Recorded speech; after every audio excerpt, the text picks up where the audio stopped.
Welcome to this lesson. So in this lesson, we'll be discussing multi-agent state, reliability, and auditability. So basically, this is chapter 5 of the book, multi-agent system, multi-agent system for orchestrated workflow in enterprise system, or multi-agent orchestration pattern for enterprise scale system. So in chapter 5, we discuss state management and persistency. So how do you design state management of agentic workflow? State management is just the memory, a different kind of memory that the agent operates on. So while state management is the invisible infrastructure that defines the success of enterprise agent system, is all we talked about in chapter 5. And then we have that the general information we discuss here is that agent must remember what it decided. Agents must remember what it did. Agent must remember what state change. Agent must remember why the state change. Agent must also remember, or agent must know how to recover after failure. Okay, so agents must not go and restart from the beginning whenever there is a failure. They must be able to restart from where they stopped instead of restarting from the beginning. So state management is what makes multi-agent system auditable, recoverable, reliable, and consistent and trustworthy. So if there's no state management, then information will be lost, and then you will not know, or even if when there is a failure, you will not know where the agent stopped. The agent will not even know where it stopped because it doesn't keep record of what it was doing at that particular time. So state management is very, very important if you want your multi-agent system to be auditable, reliable, trustworthy, recoverable, and consistent. And in chapter 5, of course, we divided it into 8 sections as usual. In section 5.1, we have distributed state management. Section 5.2, we have shared memory architecture. Section 5.3, we have state synchronization. Section 5.4, we have persistent state strategies for multi-agent system. In 5.5, we have event sourcing and CQRS pattern. In 5.6, we have consistency models and trade-offs. In 5.7, we have transaction management through Saga pattern. In 5.8, we have recovery and fault tolerance mechanism. And that is where we conclude. So these are all the design patterns that we look into for designing multi-agent system. Now let's look at what we have in each section. So 5.1, we have distributed state management. So this is where you design for state fragmentation, where different agents hold different versions of the same entity. You also design for failure, 3 failure mode that occur in the agentic workflow. These failure mode are agent hold different versions of the same state, agent crashes or disconnect while writing or updating state, and state changes do not propagate fast enough to other agents. So put these designs into consideration, or when you are designing state management, design to resolve and prevent fragmentation of information in the system.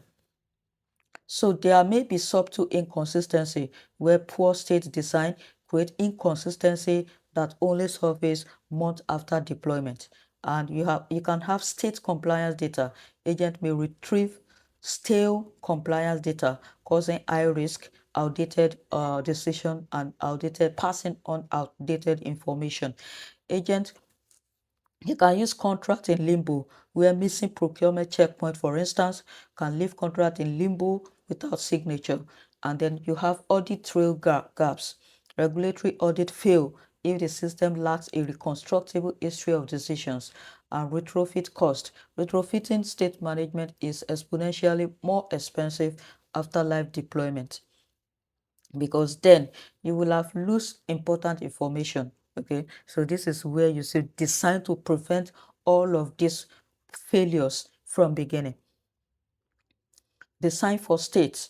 State design before production is essential for reliable supply chain operation, not only supply chain operation, for all multi-agent systems that you are designing. Make sure you design for state and do not just use one memory for all state.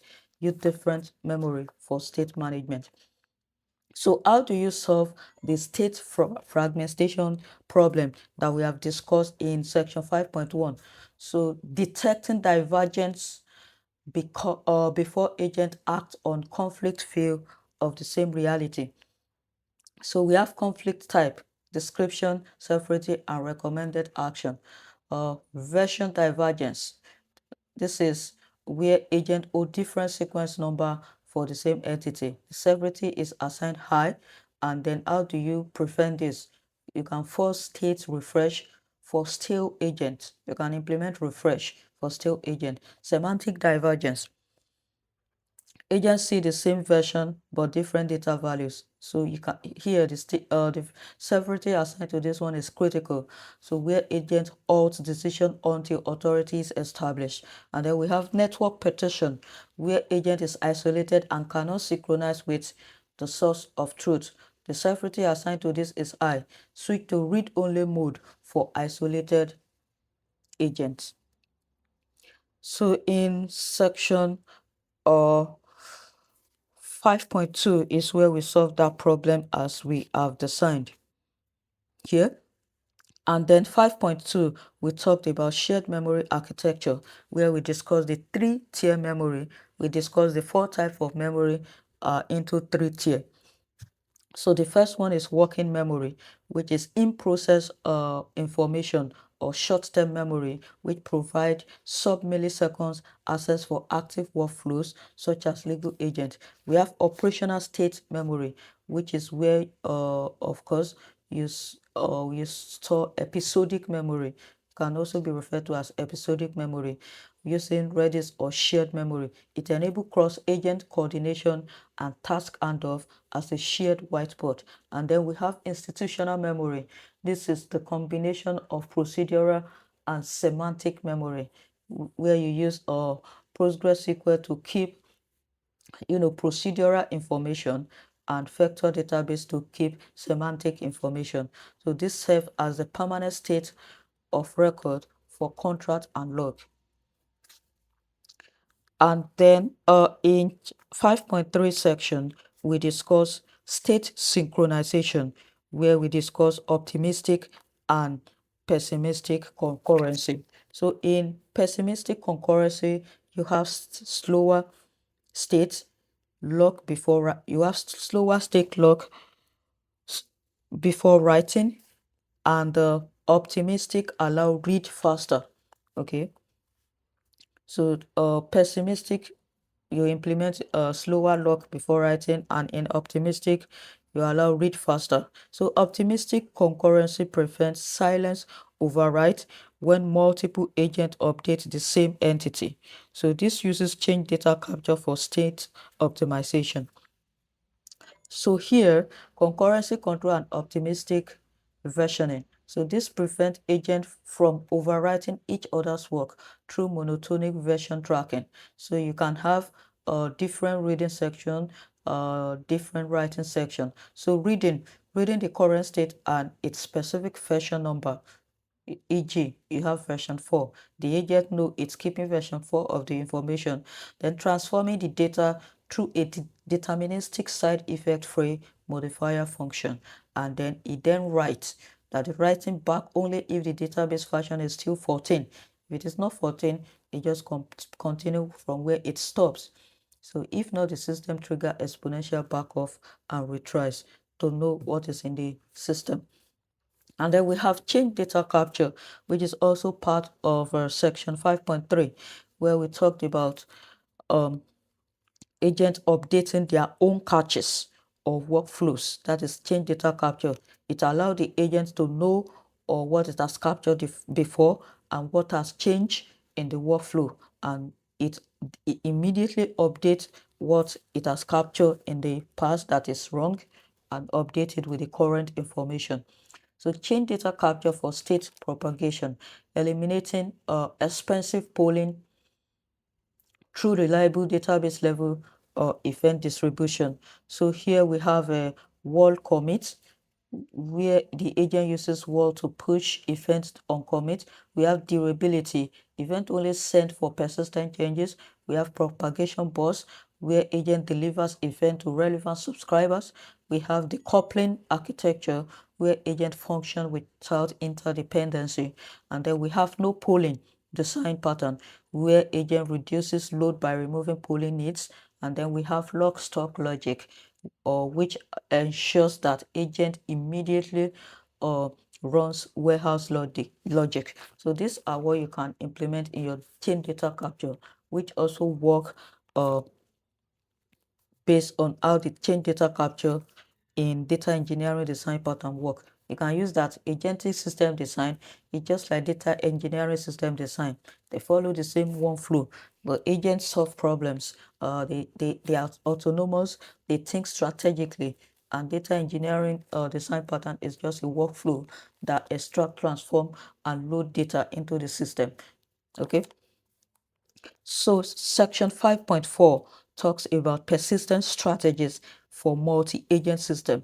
So what are the strategies of persisting information in multi-agent system? So resilient workflow with automatic checkpointing. So when you are designing multi-agent system, the persistent strategies you should use are: you store information based on uh, you know, how the information is coming. If it is short-term information, if it is working information, they should be stored in working memory, like Redis cache for immediate retrieval. If it is episodic, they should be stored in form of where they can be retrieved. You can also use Redis cache for that.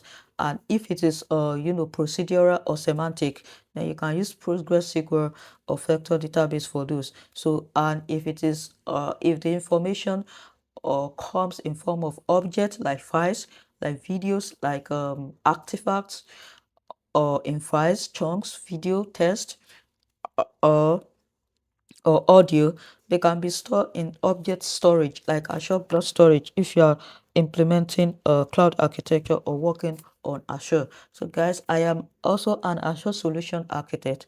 I design system, agentic system, or using Azure cloud particularly, and I also do data engineering on Azure. So I use this Azure a lot.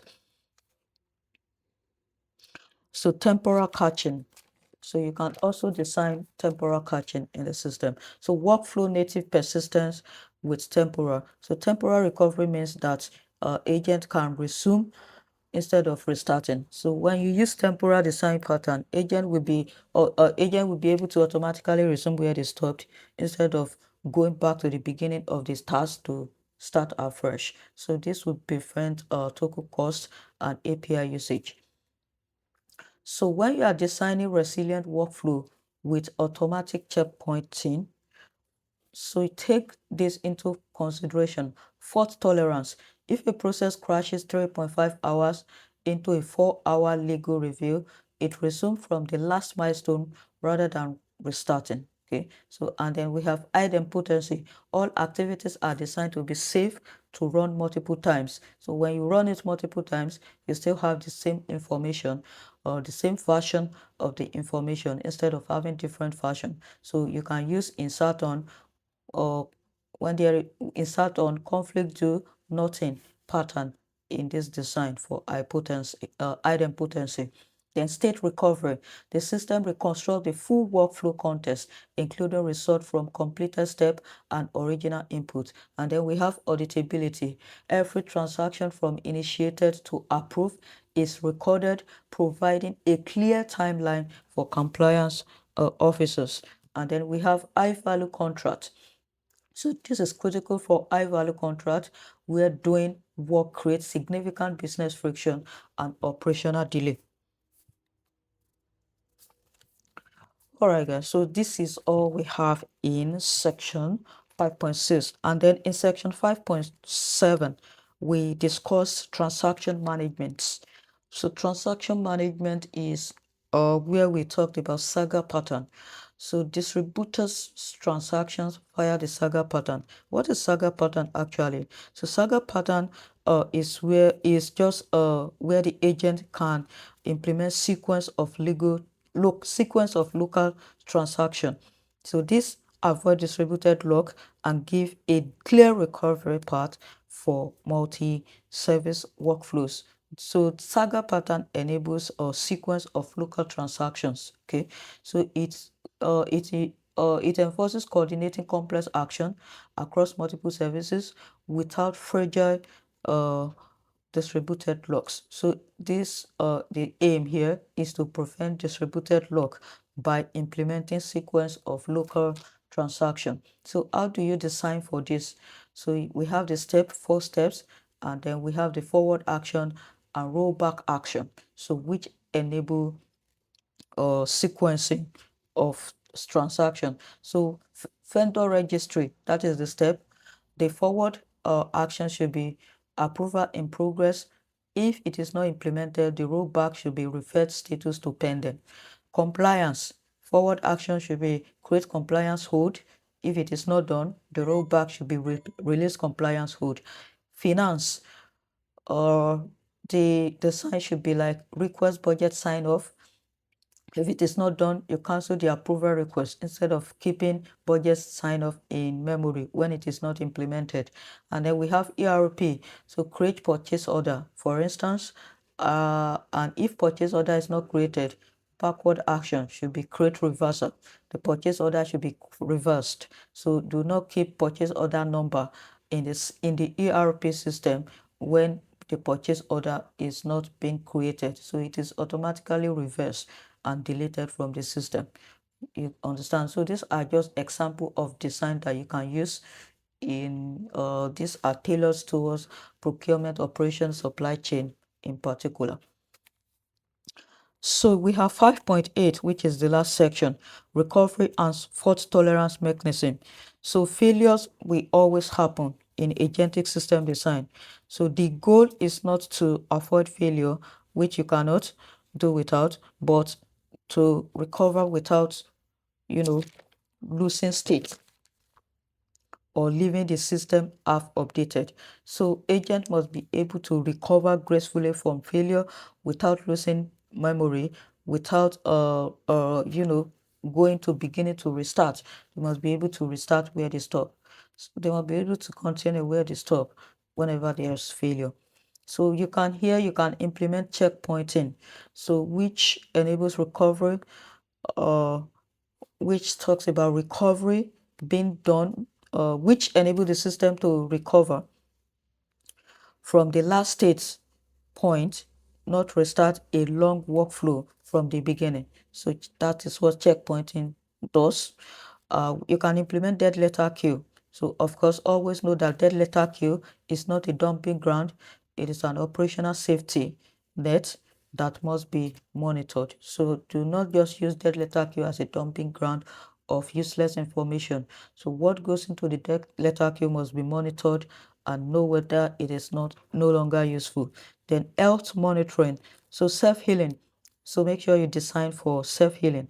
Health monitoring should affect problems before agent fully fails, and health monitoring turns agent failure from management reaction into automated self-healing. So self-monitoring agent health should not trigger management reaction.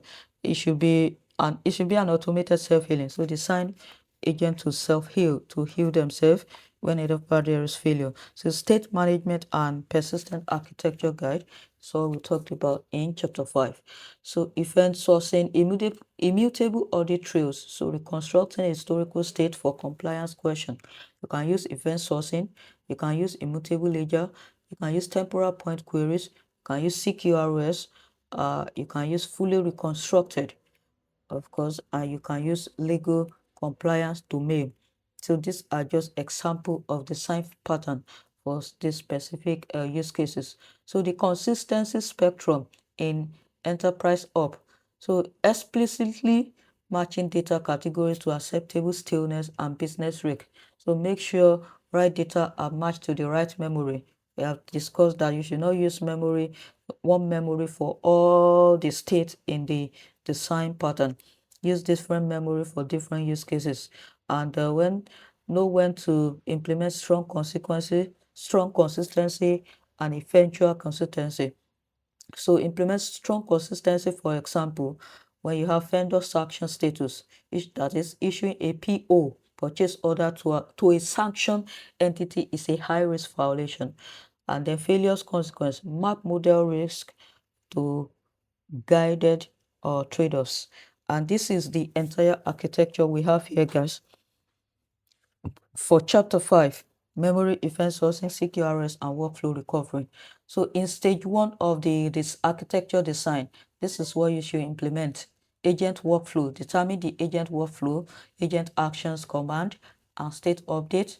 In stage 2 of your state design, you determine state and workflow core. So this is where you design a Saga coordination, that is a sequencing local transaction accordingly, and then all connected to workflow state manager, and then you have concurrency control.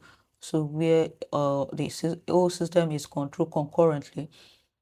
And then we have CQRS architecture, which is event driven here. So this here, you design for right side and read side.